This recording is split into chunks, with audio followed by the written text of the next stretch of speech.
안녕하세요, 글리입니다. 향후 기초수급자가 될 예정인 분들만 아니라 기존의 기초수급자 분들까지도 항상 헷갈리는 부분이 있습니다.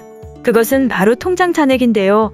하지만 기초수급의 특성상 상황이 여의치 않은 분들이 대다수이다 보니 관련 법과 제도에 대해 깊이 있게 알지 못하신 경우가 대부분입니다. 따라서 이번 영상을 통해 기초생활수급자분들의 통장 잔액과 관련된 몇 가지 이슈를 알아볼 텐데요.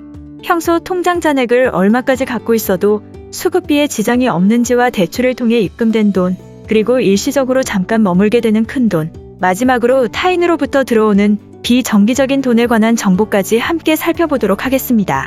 이러한 정보는 당장 안전한 통장 관리에 적용할 수 있는 것들이므로 이번 영상의 내용만 잘 숙지하셔도 향후 통장 잔액으로 인하여 수급 자격에 미칠 영향에 대한 걱정은 말끔히 해결하실 수 있을 것입니다.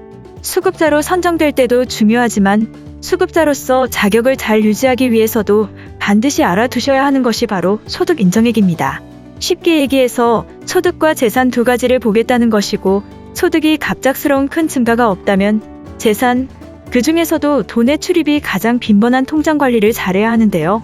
정부는 우리가 소유하고 있는 모든 재산의 가액을 그대로 재산으로 인정하지 않고 기본 재산액과 부채를 각 재산의 종류에 맞는 소득 환산율을 곱합니다. 통장 잔액과 관련하여 여기서 중요한 것은 바로 기본 재산액입니다.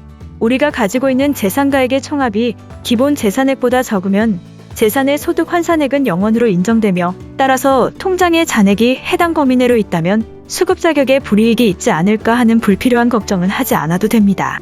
또한 정부에선 결혼과 장례와 같은 기본적인 생활을 위해 생활준비금 500만 원까지도 공제해주죠.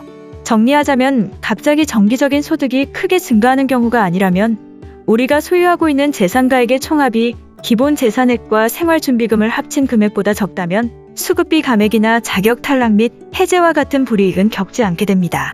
그럼 대출을 받은 후 현재 대출금이 통장에 있는 경우에는 어떻게 되는 걸까요?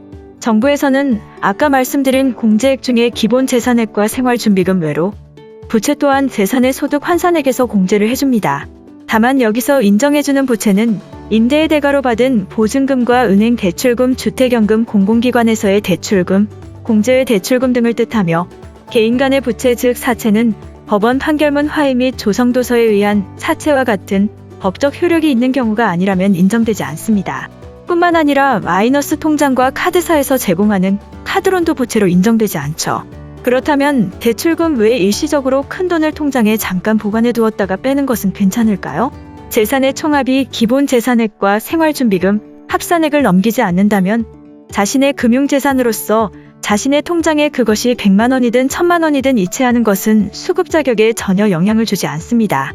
하지만 타인으로부터 이체된 목돈은 일시적이라고 하더라도 그 성격을 다르게 봅니다. 일반적으로 지인이나 친척 등으로부터 받은 돈은 사적 이전 소득으로 추정하기 때문입니다. 그렇다면 지인으로부터 통장에 돈을 받게 된다면 수급비가 깎이거나 자격에 영향을 주는지에 대해서도 알아보도록 하겠습니다. 타인으로부터 들어온 돈은 그것이 정기적인지 여부를 먼저 따져봅니다. 정기적인 지원은 조사 시점 기준으로 최근 1년 동안 수급권자가 6회 이상 지원받는 경우를 뜻하는데요. 이때 월별 지원금액 총합 즉 타인으로부터 받은 월별 총합이 수급자 가구의 중위소득 15%를 넘길 시 초과 금액은 정기적인 사적 이전 소득으로 반영합니다. 또한 정부에서는 지원의 수는 적으나 일회당 지원 금액이 많을 경우 발생하는 문제를 방지하기 위해 1년에 6회 미만이라도 정기 지원 사적 유전 소득으로 반영하는 금액의 합이 수급자 가구 기준 중위소득의 50%를 초과하는 금액은 전액 반영한다는 규정을 두고 있습니다. 따라서 실질적으로 이루어지는 지원이나 후원이 아닌 친인척이나 지인의 부탁으로 잠깐이라 하더라도 큰 돈을 맞게 되는 경우는 가급적 피하시는 것이 좋은데요. 단 일회성으로 지원받은 금액이 크더라도 임대보증금 마련이나 수술비 지원 등의 불가피한 지출로 사용 목적이 구체적으로 확인 가능한 경우에는 사적 이전 소득 반영에서 제외됩니다. 이번 영상을 통해 기초수급비 및 자격유지에서 예상치 못한 불이익을 방지하기 위해 기본 재산액을 인지하고 통장 거래 내역에 대한 해결책에 대하여 알아보았습니다.